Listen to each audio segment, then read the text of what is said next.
Start this half hour with a couple of hearings that will be happening this morning in some homicide cases. Domingos Nobrega is expected to appear for a motions hearing in Cumberland County. He is charged with murdering his roommate Matthew Merrick back in 2024.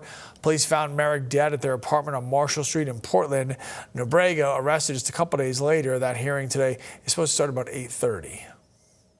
Then at 9 this morning in Androscoggin County, a man charged in connection with the death of his 4-year-old stepson is scheduled to appear for a Rule 11 hearing, which is typically related to a guilty plea, though we have not been able to confirm that in this case. Maine State Police say little Jasper Smith was found last year in an apartment in Lewiston with a gunshot wound to the head. He later died at the hospital. Police arrested his stepfather, Robert McCoy, and charged him with manslaughter and endangering the welfare of a child. Police say they believe Jasper got access to McCoy's gun and used it. State Senator Jeff Timberlake says the Department of Health and Human Services had visited the family's home at least 7 times, but the department would not confirm that. A person is recovering this morning after being hit by a vehicle in Mechanic Falls. Officials with the PD there say that the crash happened Saturday night on Pleasant Street. The pedestrian stabilized at the scene, then got taken to the hospital. And of course, police are still investigating the cause of that crash. Over the weekend in Orono, firefighters thought they had contained a wildfire, but then had to respond to it again hours later. Officials with Milford Fire Rescue say crews started fighting the fire on Havasu Road on Saturday night into early yesterday morning. Then they had to go back to put out some hot spots. Officials say the fire burned about half an acre in a remote area with limited access. And in Naples, a boat caught fire. Naples firefighters say right before they even got there, somebody going by on a jet ski actually put out most of the flames. This happened on Saturday. The fire did force people on the boat to jump into the water, and they were picked up by a passing boat.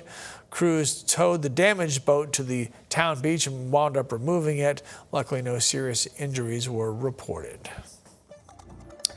Starting today in Portland, officials with the city's PD say they'll be conducting an enhanced traffic safety operation. Officers will be targeting streets with the most crashes and traffic complaints.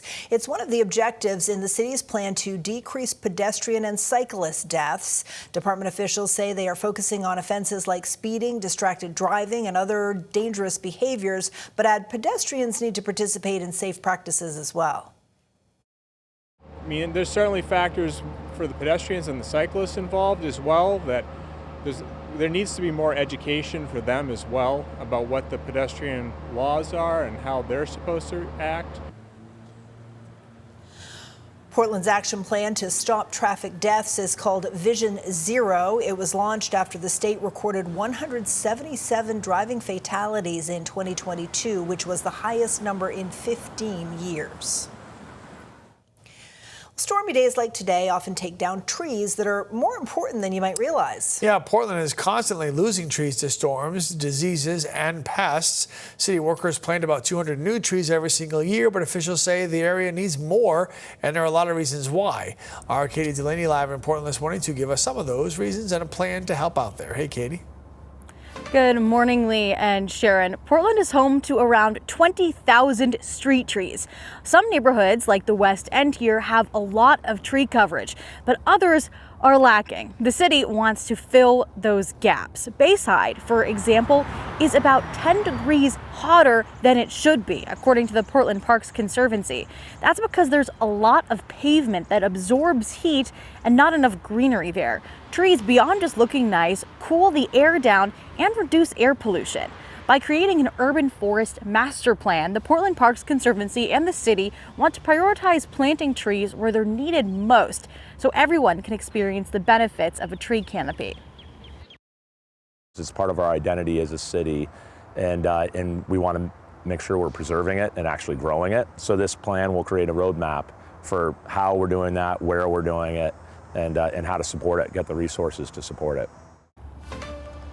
And the city is looking for public input on the plan. There is a public information session over Zoom today at noon. There's another one on Wednesday at 5. There is also a survey where you can share your thoughts. You can find the link to all of those at portlandmaine.gov/UFMP. Live in Portland, Katie Delaney. News Center Maine.